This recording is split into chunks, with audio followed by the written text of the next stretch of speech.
It's Friday night, so we take you now to Duffy's Tavern, starring Archie himself, Ed Gardner.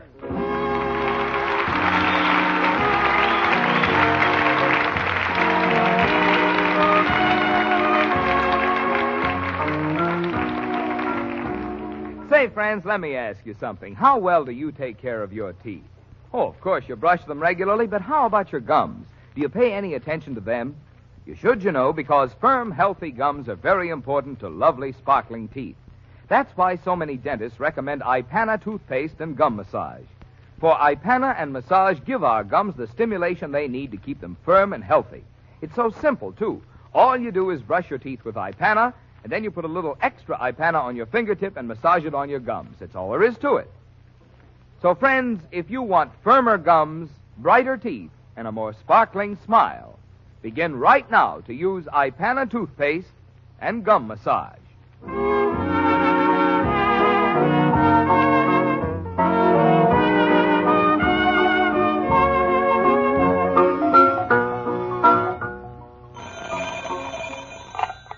Hello, Duffy's Tavern, where do you eat meat to eat? Archie the manager speaking. Duffy ain't here.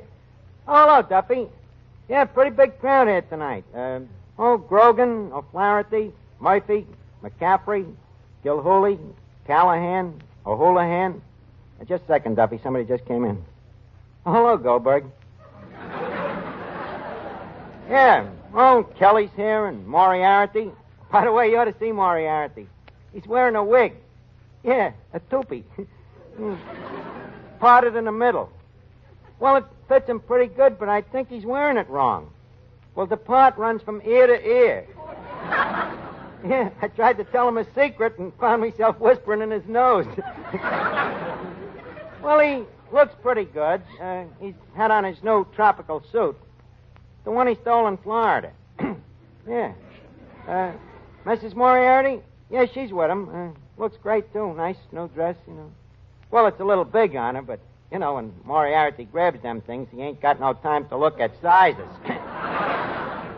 Well, I'll call you back, Duffy. I'm very busy now. I'm up to my ears in work. Okay. Eddie, hand me that newspaper, will you? I want to check up and see how I'm doing on the stock market. Okay, J.P. Here you are. Oh, let's see. Up a quarter. Up a quarter. You mean you made $50 already? Guess I must have. Looks like this new system of mine is really working. What's the system? Well, you see, I analyze the margins against the trends, and if they fluctuate enough, I check them against the Dow Jones averages. What's that? Well, that's the Dow that Jones figures the stocks will average, you see. For instance, if, you see here, industrials, high, 206, low, 205. Now, on the other hand, utils... Util? Yeah, it's a term we use in the market. Means utensils. Holy cat. Utensils went down 3 points. Eddie, get me a gun and a tall building. I'm bankrupt. Now, look, Plunger. You mean you actually got some money in these stocks? Well, not actually, just mentally. Oh, then you're still bankrupt. Eddie, I fancy your insult. Say, Archie, you know, you got a lot of nerve reading a newspaper on Papa's time. What do you mean? Well, you don't see Papa down here doing that.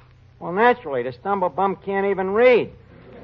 But what's in any of your business, anyhow? Well, in the first place, that stumblebum happens to be your boss. And in the second place, he's my own flesh and blood. I know. And since he's been my boss, he's gaining the flesh and I'm losing the blood. And while we're on the subject, it wouldn't hurt your brains none to read the papers once in a while, neither. Look who's talking. I'll have you know that I read the newspaper every day from top to bottom. Well, maybe if you tried reading it from side to side, you'd learn something. Your idea of the biggest news story of the year was when Dick Tracy fell into the cement mixer. And what's wrong with the comic strip? Nothing, Miss Duffy. Read them all you want. But with a lot of important things going on, you should read the front pages once in a while, too. Especially these days when they're talking about you. Talking about me in the paper? Where? Right here in this article by Secretary Wallace. Every person in the United States will be asked to share with the starving peoples... People? Must be a misprint.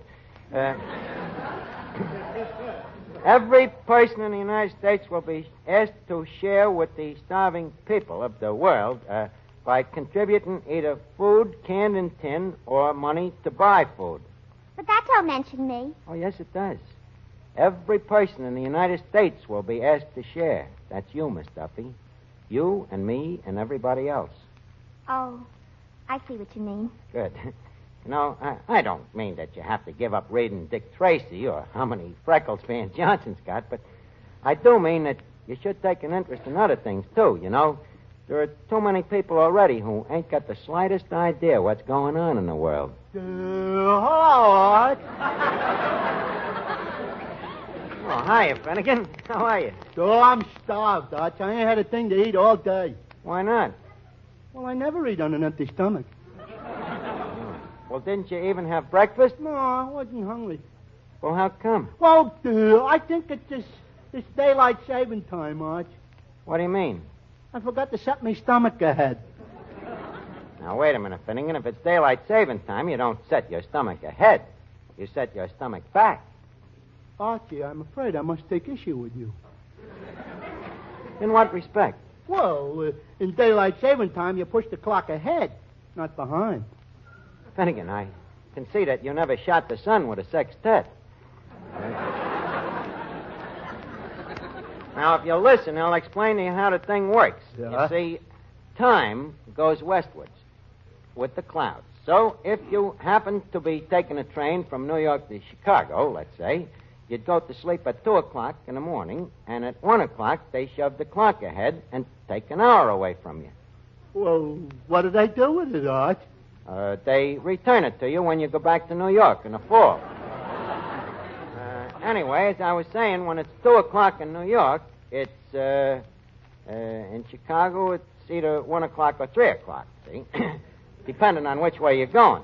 Oh, yeah. Now, if, for instance, you're going west as far as Denver, then you lose a lot of time. Why is that? Well, on account of the solar system. You see, the sun has trouble getting over the mountains there. Well, after all, Arch, no system is perfect. Granted. Yeah. Now, where was we? What? Where was we? Denver. Oh, yes. Yeah. Well, leave us get on the train again now, Finnegan, and... Do you mind if I go in the smoker? What for? I want to find out what time it is. Finnegan, maybe we better change the subject. Now, what do you want to eat? Oh, wait. Oh, yeah, well, let's see. I think I'll have a bowl of noodle soup. Nice thick steak with French fried potatoes, some hot biscuits, some pie a la mode. Finnegan, I think that hole in your head must have gone to your stomach. Look, ain't you heard what's going on in the world, that millions of people are starving? Never heard a word about it, Arch. That's right. I keep forgetting you've been out of the world. Look, remember when you and me used to go to PS4? Yeah, Arch, and I always wondered why. Well, the reason was so that we could learn something. We sure fooled them, didn't we? How about, what are you driving at, Arch? Well, you remember we studied geography? You know that stuff about them other countries? But, Arch, what's all this got to do with hot biscuits? I'm sneaking up to it, Finnegan. Remember on the map there used to be a place called India? India? Oh, that was the pink one, wasn't it? Yeah. Yeah. Do you know how many people are starving over there now, Finnegan? How many? 75 million. No, wait a minute, Arch. How do you know? Was you there? No, but I happen to read about them things once in a while. And I'd like to tell you a story that I read, Finnegan. A story by a guy named Mule that I read in the Reader's Digest. This guy went over to India as a reporter. And some of the things that he's seen over there, well, if I tell you, maybe it'll take your appetite away a little.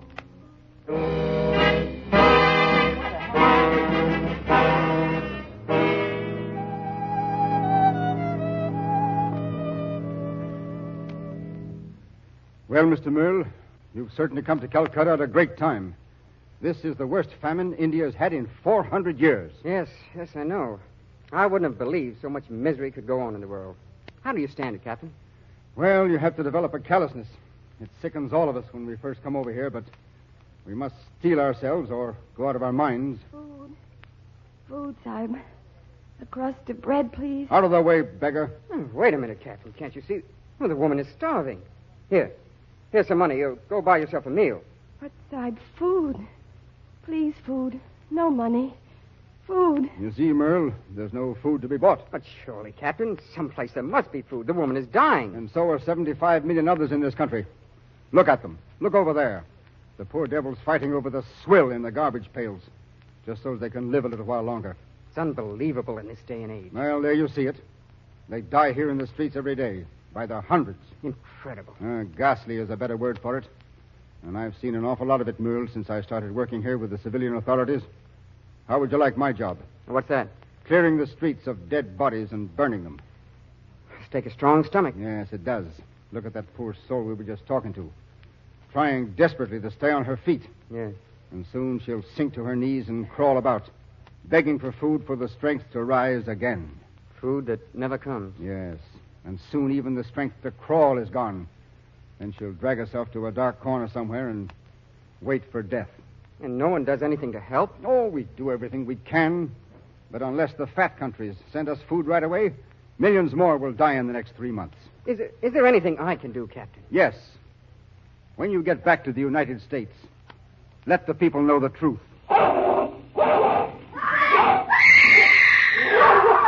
What's that? A woman fighting with a dog. Fighting for her husband's dead body. Stand back. You see, when famine strikes in India, Mr. Merle, it's the dogs that grow fat. You'd better come to my office and have a drink.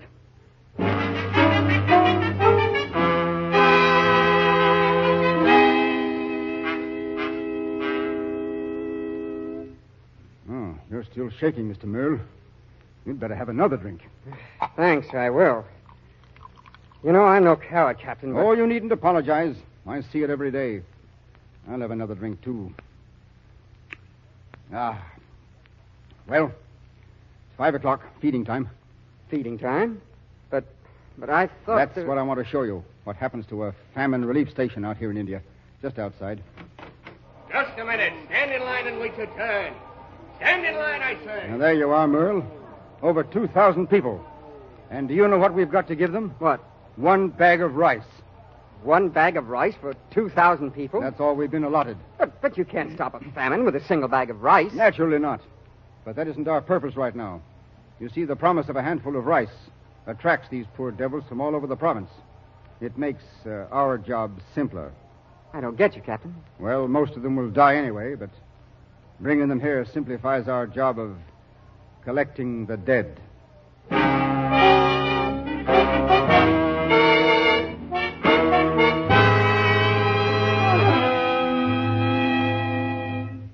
Gee, Arch, that's a horrible story. Finnegan, this ain't no story. This is a fact.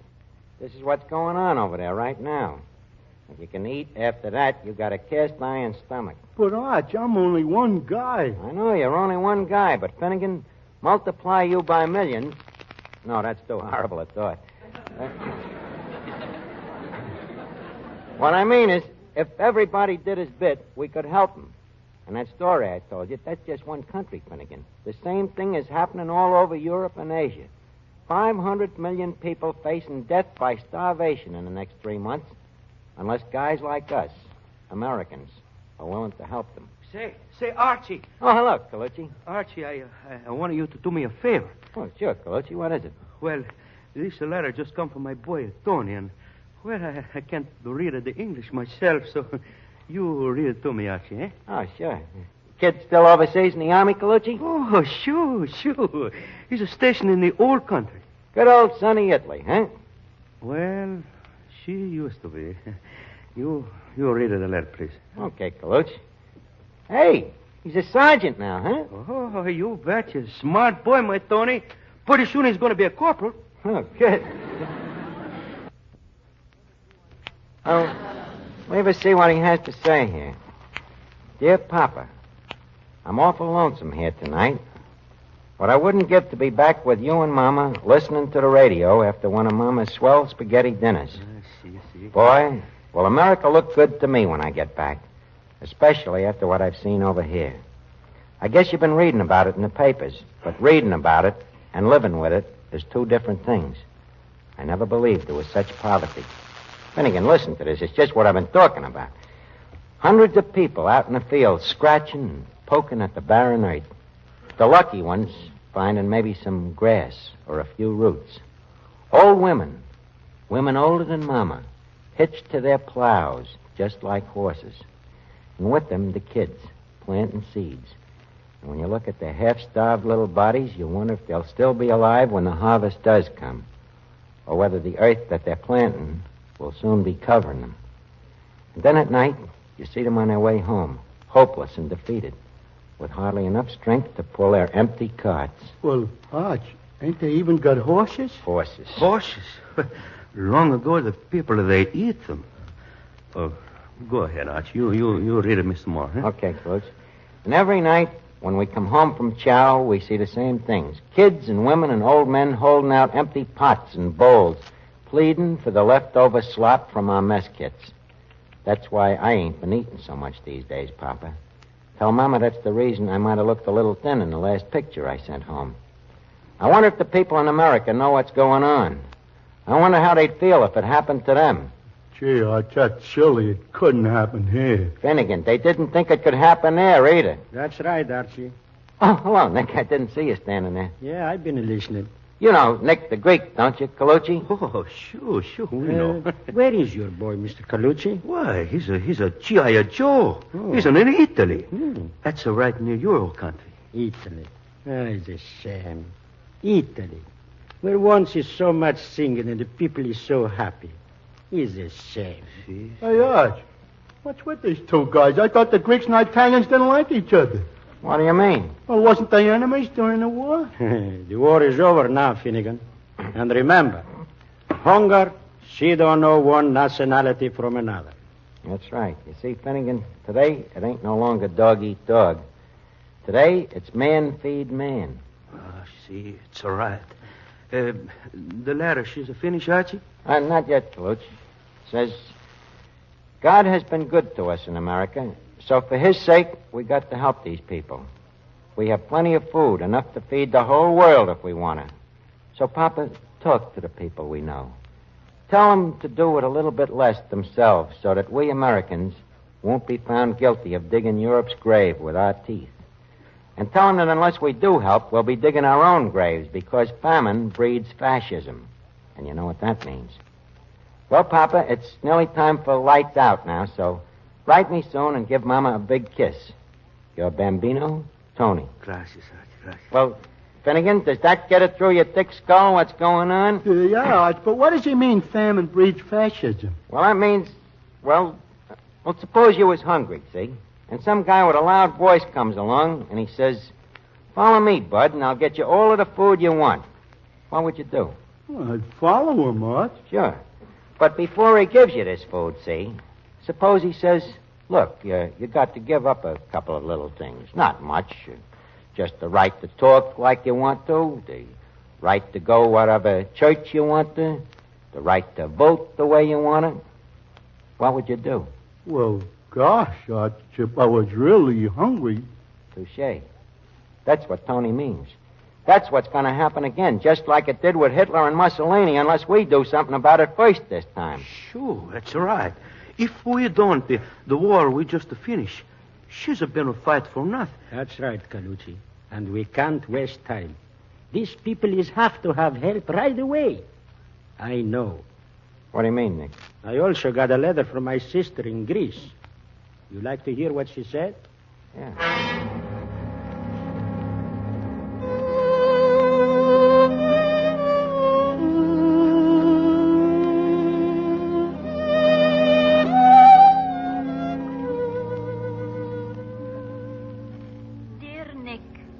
For the unhappiness these words bring to you, I ask forgiveness. But I write with a full heart. Your letter, telling us of the wonderful package of food you had mailed, came at a time when my husband Charles and I were desperate. You see, our little Alexander, your nephew whom you have never seen, was very ill. The doctor had done what little he could. I'm sorry, Mrs. Varipapas, but the child is dying of malnutrition. But, Doctor, you can't let him die. Our only child. Oh, what can I do? Food is the only thing that will save him. Tell me the truth, Doctor. How long can he go on this way? I'm afraid I must be frank with you. A few days, maybe a week at the most. Oh, then there is still hope, Doctor. There is a package of food on the way from my brother in America. Well, let's pray that the package will arrive in time. It will arrive. It must.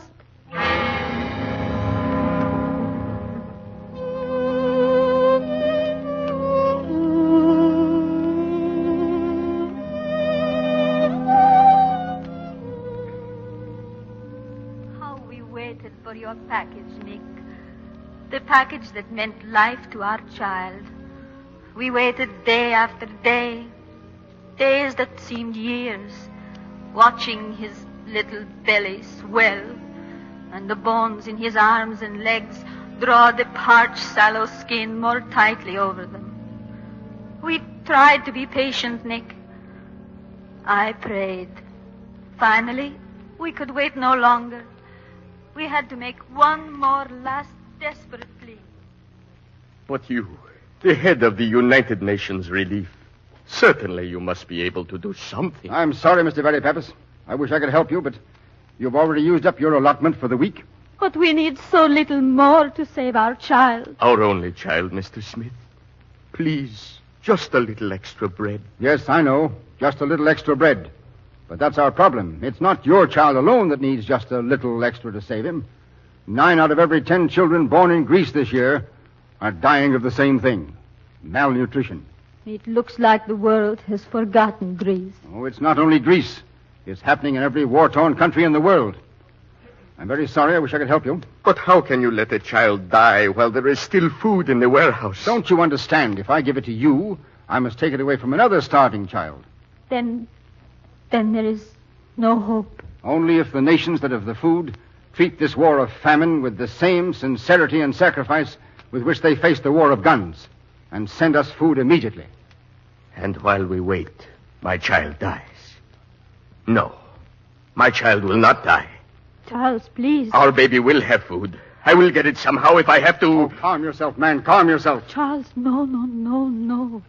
What you're thinking of doing is wrong. Is it right that our baby should die? Please, Charles, let's go home. Perhaps Nick's package from America has come. No, I am through with dreaming and begging. Go back home. And let us hope that it is not too late.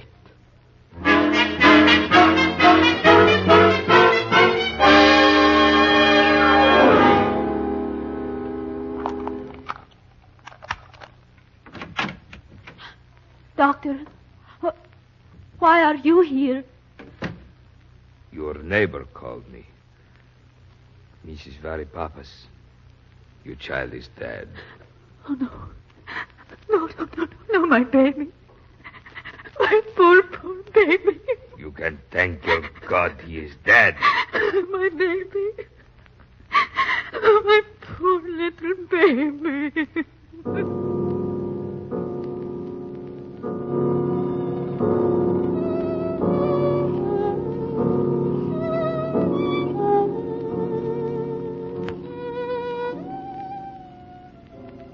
I don't know how long I sat there after the doctor left Nick, trying to understand that my child was dead, trying to believe that it was good that he was dead, as the doctor had told me. This is not an easy thing for a mother to do. It must have been a long time, though, for the house was dark, and I heard someone at the door. Come in. You are Mrs. Varipapas? Yes. I have bad news for you. My husband? He was shot trying to steal food from the government warehouse. He is dead? Yes. You may identify his body and pick up his effects at your convenience. I'm sorry. Thank you.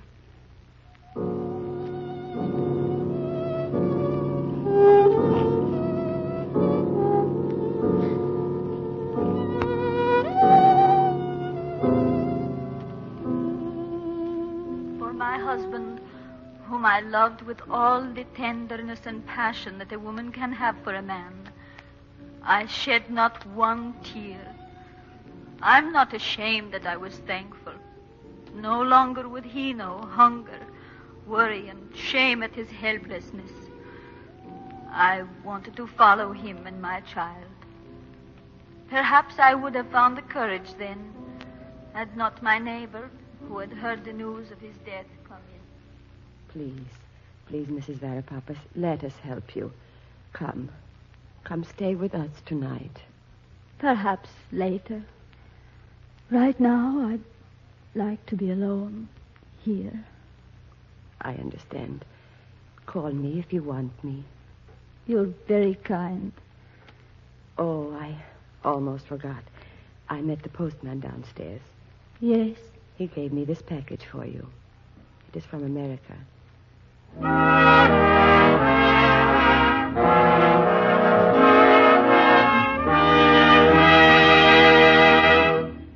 Well, Finnegan, are you still hungry? No, I kind of lost my appetite.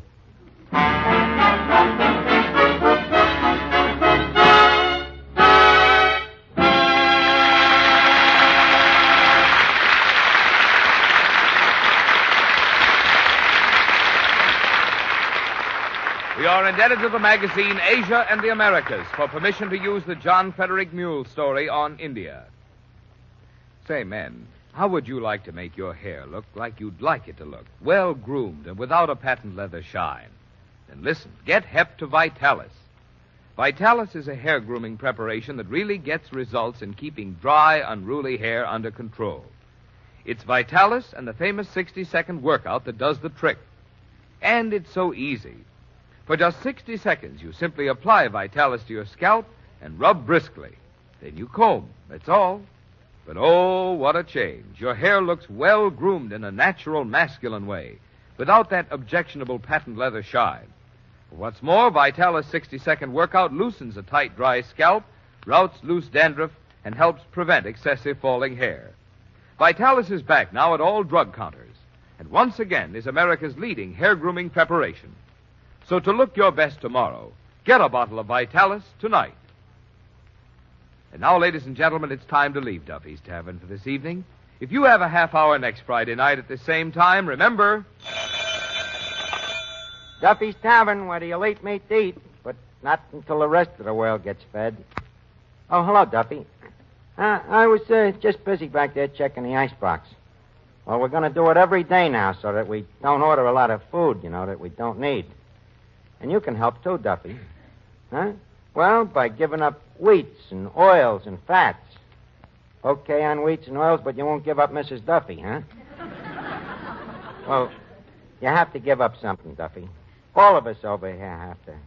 Because we want America to have the answer ready when the rest of the world says, give us this day our daily bread. Good night, Duffy. This is NBC, the National Broadcasting Company.